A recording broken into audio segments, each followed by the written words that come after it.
இன்னைக்கு என்ன சமையல் பார்க்கலாங்க.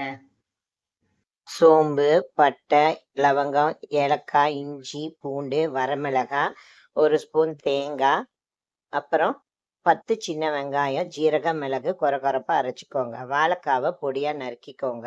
அரைச்சி வச்ச விழுத எண்ணெயில சேர்த்து நல்லா வணக்குங்க. அது பச்சை வாசம் போற வரைக்கும் வணக்குங்க.